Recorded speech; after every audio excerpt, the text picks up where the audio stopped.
Constitución ya nos da chance de eso, porque nuestra Constitución dice, podemos darnos las formas de propiedades que nos dé la gana. Ahí dice la Constitución. Entonces nosotros podríamos hacer la sociedad que queremos, ya con esta Constitución. Es algo muy importante. Entonces, ¿qué quiere decir si ya nuestra Constitución nos da oportunidad de hacer el tipo de sociedad que queramos? Entonces, el tema central es cómo profundizar en los procesos de democracia de forma tal que nos podamos hacer dueños de nuestros destinos, ¿sí? Y creo que el documento apunta a una cuestión central y que López Obrador aquí ha estado insistiendo en ello y creo que hemos logrado avanzar ahí. El sujeto principal de estos cambios es el pueblo y es este pueblo organizado cada vez más y como imagen, pero desde hoy tenemos que hacerlo comunitariamente. Hay aquí una idea muy fuerte, ¿sí?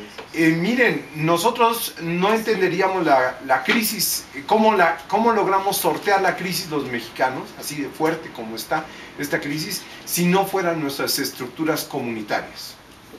Si no tuviéramos el apoyo de nuestra familia, quiero decir, con estructuras comunitarias.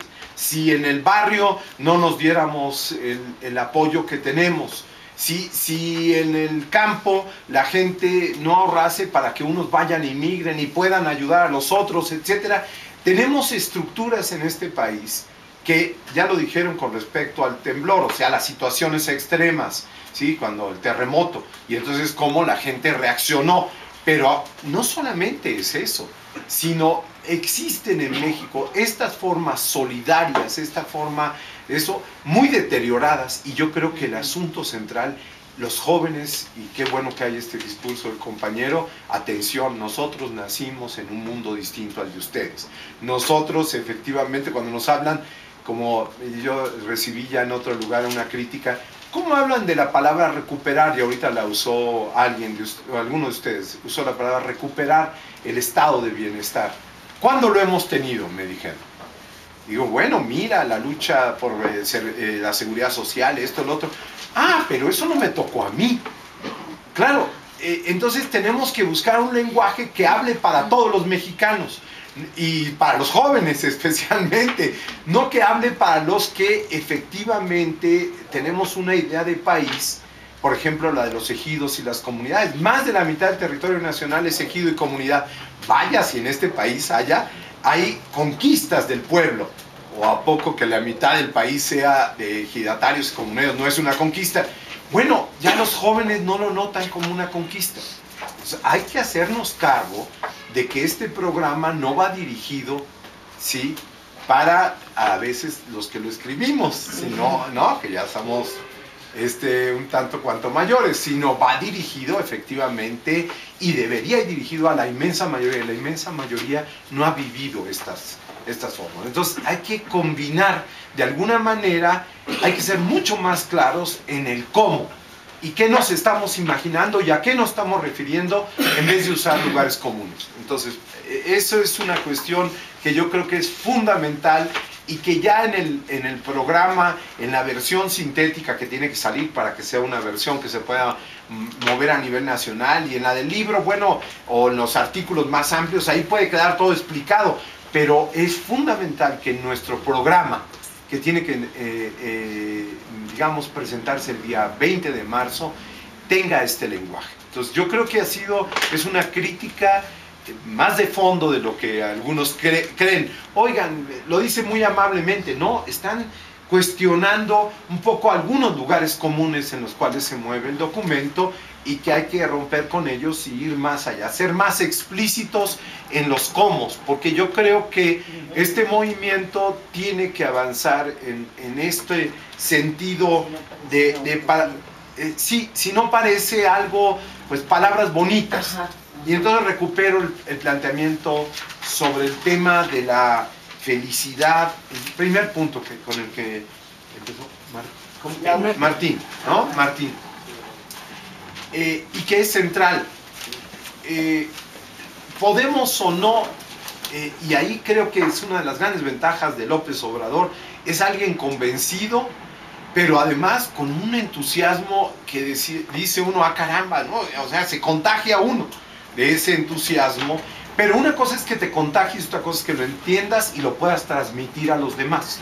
Yo no estoy de acuerdo. Y que el tema de la felicidad o el del amor, porque usa la palabra amor, sí, amor. Y de repente hasta, yo insisto, nos ponemos incómodos cuando alguien nos habla del amor, tristemente, ¿no? Porque deberíamos ponernos mucho más tranquilos y relajados de que alguien nos hable del amor, y sin embargo nos ponemos incómodos porque hasta la palabra amor, sí, dije, ya nadie se la cree, pues. Está tan dura la situación de que a poco te voy a... Están tan deterioradas las relaciones humanas y eso.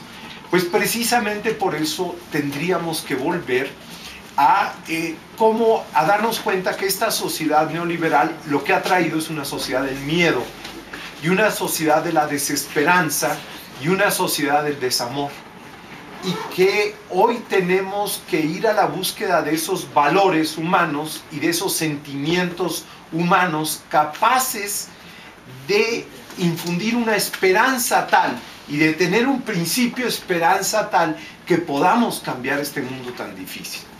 Y creo que, como nunca, tenemos un liderazgo, ¿sí?, que está convencido de esto, pero además que a partir del recorrido por el país, él se ha ido encontrando, y realmente los que más o menos conocemos México, de que existe esa calidad humana, esa oportunidad, y además una historia y una memoria que tenemos que recuperar para precisamente hacer ese México.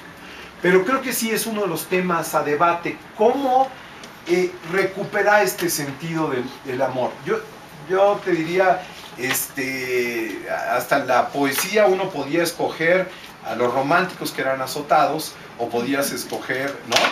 Y es que en el azote también está el amor, ¿no? O sea, sí, perdón. El amor es azotador. Sí, es azotador en general, y que cómo nos fue, y esto, lo otro, acá aquí en la feria. Pero el amor también representa la encarnación de todos estos valores humanos que nos permiten tener un sentido de vida distinto.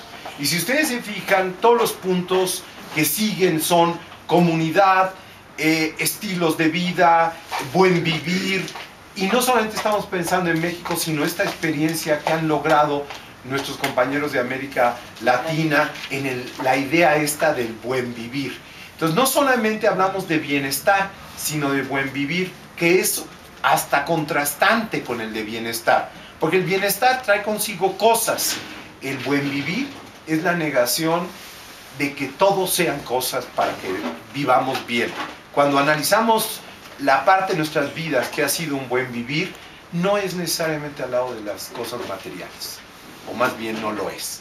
Entonces, ¿cómo combinar esto? Yo creo que es una muy buena pregunta. ¿Cómo? O sea, lo combino con lo del compañero. ¿Tu nombre, perdón? Alberto. Alberto. Con lo de Martín, con lo que dijo Alberto, en el sentido de, bueno, nos falta decir, suena bonito, pero a ver, díganos y cómo hay que engarzar este tema de los nuevos valores. ¿Por qué empezar por los nuevos valores? Porque esta es una revolución moral. Fíjense, si les dejamos y si creemos que no somos capaces de cambiar a nosotros como seres humanos y de poner en el centro una moralidad tal que nos permita cambiar nuestras vidas, ¿sí? Y un sentido, a partir de un sentido comunitario, a partir de confiar en la sociedad y reconstruir nuestro sentido social, ¿cómo? Y ahí planteamos, participativo. O sea, que no es una simple fórmula. Toda la idea que permea el conjunto del documento, aún la de la idea del Estado, que es el último punto, es cómo participa la sociedad de todos los asuntos. Cómo logramos tomar en nuestras manos nuestros destinos. Y en ese sentido, cómo reconstruimos entonces los valores, esto, lo otro, etc. O sea, sí tenemos esta idea de que cuando estamos promoviendo y le ponemos la palabra protagonista, fíjense ustedes, cuando nos lo explicó Andrés Manuel que iba a lanzar la campaña de los protagonistas, ¿por qué pasar de la estructura organizativa que teníamos a la de protagonistas? ¿Por qué ponerle el término protagonistas? ¿Qué es algo que es un protagonista? Tú mismo haciéndote cargo de que puedes hacer las cosas.